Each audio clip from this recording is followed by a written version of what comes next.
We've only had one race so far in 2023, and Aston Martin is already P2 in the Constructors' Championship. Their preseason form and first race performance is absolutely insane if you look back and consider that they finished 7th in the Constructors' Championship last year. I'm going to go ahead and say this now, I do think that their pace is genuine, but I'm going to take a step back and look at the data and show you what their newfound performance actually looks like. But really, we want to answer an even bigger question. Could Aston Martin become world champions?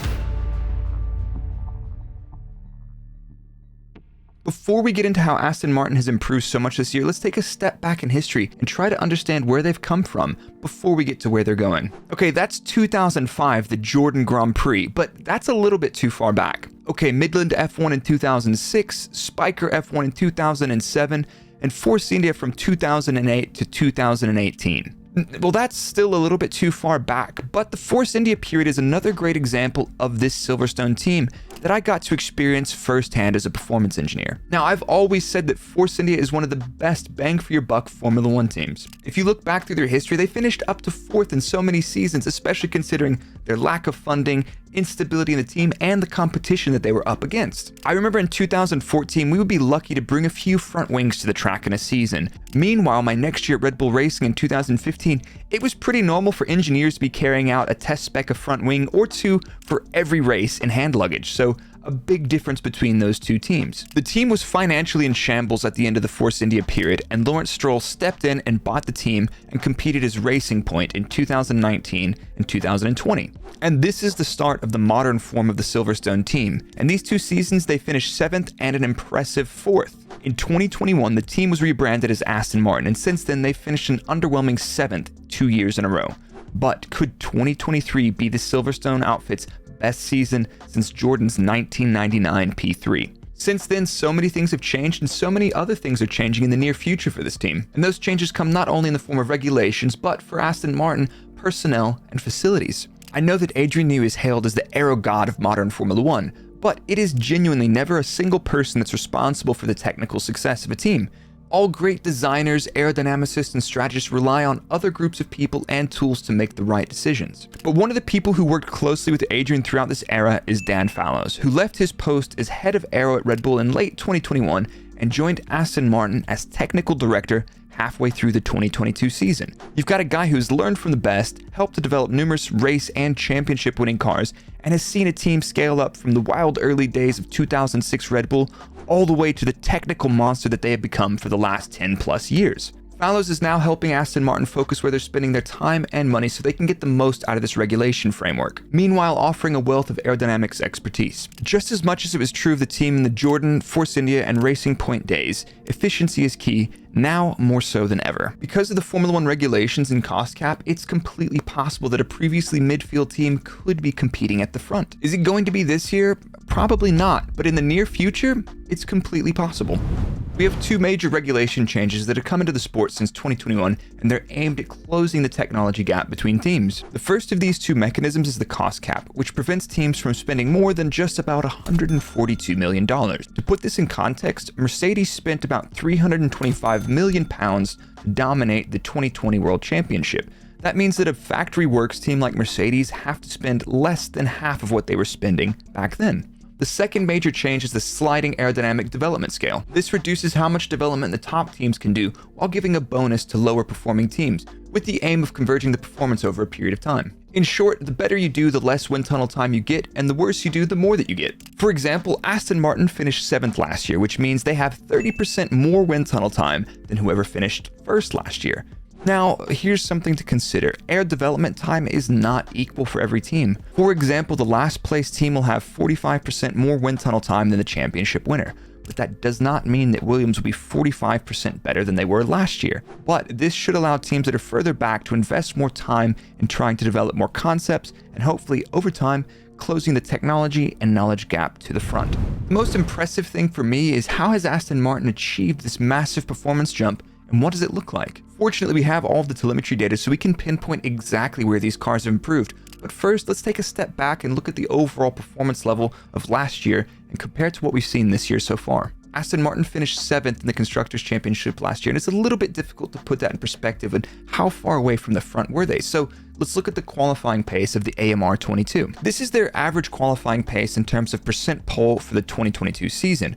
I removed a few of the outliers and wet qualifying events. So in general, they were about 2.5% off of pole for the whole season, with their best performance being 1.4% off of pole, which is horrific. A team could be forgiven for being that far off of pole in the first couple of races, but they spent the entire season there. Needless to say, their average qualifying position for the team was about 15th for the entire season, which is on par with 7th place in the Constructors' Championship. But throughout winter testing, their 2023 car looked to have quite a bit more performance. The hype train really started on the first day of the preseason test when Alonso finished 2nd just behind the Red Bull. And then the phenomenal no degradation race simulation on day 3 added even further steam to that hype train.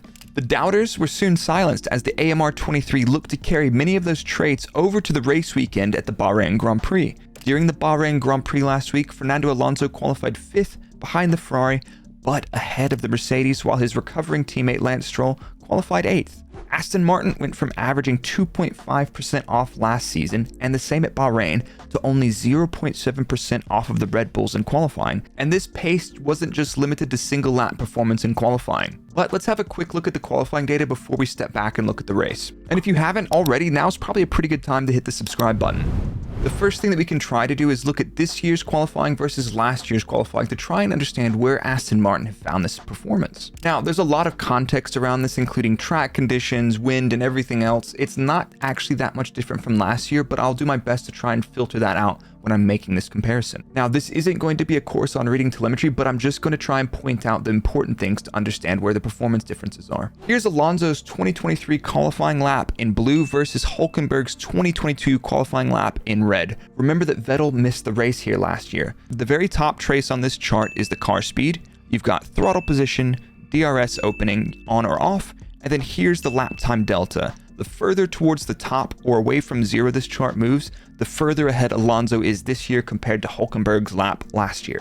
Each one of the dips here are the corner apexes, and I've put the corner numbers up at the top for reference. We can kind of break the lap down into a couple of concepts. We've got straight line speed that you can see at the end of all the straights here.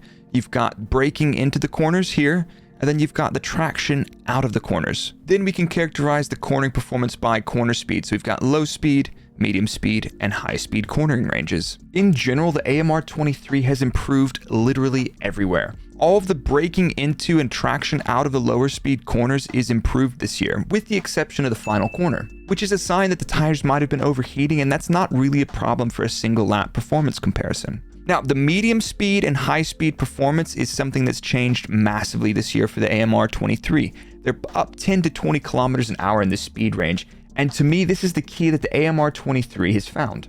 So the total amount of downforce they have is higher, but also the characteristics of the aero through the corner from high speed, medium speed, and low speed through the corner is probably substantially improved as well. This new car is just substantially better aerodynamically. And to me, I think Fallows and his team have done an excellent job, not only giving the car a reasonable boost in terms of overall aerodynamic load, but greatly improved through corner characteristics and sensitivities. Now, the most obvious thing to me is that this car is faster in a straight line while also improving their high-speed cornering performance, which means they have also added relatively efficient downforce. Another indication of a strong aero package, not dissimilar to the characteristics of the current Red Bull. Now, here's something that a lot of people don't know. Aston Martin literally buy the engine, gearbox, and rear suspension from Mercedes, all of this while using the same wind tunnel as Mercedes to develop their car. So in simple terms, the main differences between the Mercedes and the Aston Martin will be front suspension, aerodynamic philosophy, and overall car setup philosophy. But what does this performance fingerprint or DNA look like for the Aston Martin compared to the Mercedes W14? Here's the overlay of Russell's P6 qualifying performance in red versus Alonso's P5 in blue. The main thing that stands out to me immediately is that the Mercedes is faster in a straight line, but slower through the corners. You can tell this by the way the time delta gains through most of the cornering segments and goes back towards Russell on the straights. By now, it is clear that the Mercedes W14 is not that different to its predecessor, the W13, especially in the fact that it is quite draggy or slow in a straight line. Now, I know that sounds counterintuitive to what I just showed you about the Aston versus the Mercedes, but this means that Mercedes have to run less downforce than they would like to in order to be competitive over a timed lap and have top speed for the race.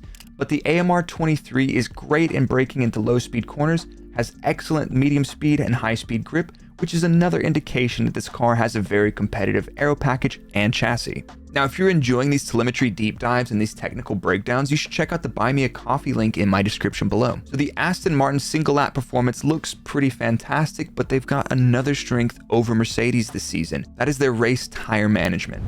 After the Bahrain Grand Prix, it's pretty clear that the Aston Martin's super low degradation race simulation during the preseason test wasn't some fantasy, and a lot of people ask what makes a car or driver good at managing their tires. And there's no single answer, but I can kind of summarize it like this. A given car has an inherent maximum pace in which it puts a certain amount of energy or work into the tires. That work or energy leads to tire wear, which is one of the main factors in tire degradation, or the rate at which a tire loses performance. Now, we've all heard engineers telling their drivers to slow down or target a specific lap time in order to make a set of tires last, and that's exactly how this works. Typically, the slower the lap time, the less energy or work into the tires to some extent. But even when managing tires, any slight mistakes or maybe too much wheel spin on corner exit can put additional stress on the tires. Now, this is not only up to the driver's ability to control the tire stress, but also the predictability of the car. And this very well could be one of the AMR 23's strengths, in which not only could they put Mercedes in trouble for the Constructors' Championship, but Ferrari could be in trouble as well. Alonso even said during the race, it's a very lovely car to drive, which means the car's balance is good and predictable. This chart represents the gap between any two cars on a given lap, and I've highlighted Alonso's race here in white. You can see the Red Bulls off in the distance, the Ferraris here, and there's Leclerc DNFing. But anyway, at the beginning of the race, Alonso fell back to 7th behind the Mercedes, and you can kind of see the pace was more or less dictated by what the Mercedes were doing. Now, once the Mercedes pit here from their soft tires, Alonso stays out and actually overcuts Russell. An overcut is when a driver behind has better pace and stays out on older tires, while the car in front pits. This pace advantage allows the previously following car to build a gap and pit in front of the car that they were following before. On Alonso's second stint on the hard, he's clearly outpacing the Mercedes. You see him pulling away from Russell here, and you see him closing on Hamilton here. Alonso's even able to extend his stint even further, which almost lets him overcut Hamilton as well. Interestingly, I think Mercedes got caught out on that second stint a little bit. Hamilton had really low deg, and it's not clear to me if Lewis had more pace or not, or if he was managing his tires expecting a longer stint. He was clearly caught off guard when he was told to pit around lap 30 in order to cover the overcut from Alonso. Hamilton has the tires to close the gap to Sainz here, but he can't get the overtake done, and he consolidates 5th place. So Aston Martin's race pace and single lap performance looked pretty good on a sample of one race and a whole test, which is not too bad. But the question we still want to answer is, can Aston Martin challenge for the World Constructors' Championship, if not this year, in the next couple of years? The first thing is the aero development scale, which we've already discussed. The second of these reasons is Aston Martin's new facility. They're spending over £200 million, which doesn't come out of the cost cap on this new facility. The new factory should be done in May of 2023, but they will also have a new state-of-the-art wind tunnel. The wind tunnel should be done mid-2024, but realistically, the first car that will reap the rewards of this new tunnel is in 2025. The process of validating and commissioning a new wind tunnel is a long process, and it's worthwhile to make sure that you're getting what you actually think you're getting out of your new tunnel. From what we've seen so far and what we've talked about, can Aston Martin challenge Red Bull this year for the Constructors' Championship? I think the answer to that question is absolutely not. But if you consider Ferrari's opening form, it's not crazy to think that Aston Martin could potentially take second overall. If they can continue to have a high hit rate with their upgrades and developments this year, they could very well continue this trend into 2024, and it's not inconceivable that they could close the gap by the end of this regulation cycle in 2025. To me, it's not unfathomable that Aston Martin could be the next new World Constructors Champion. If you want to learn more about Formula 1, or you just like the technical deep dives and insight, I've left a couple of more videos here for you to check out, including a video with the Formula 1 aerodynamicist discussing Mercedes' zero pod concept.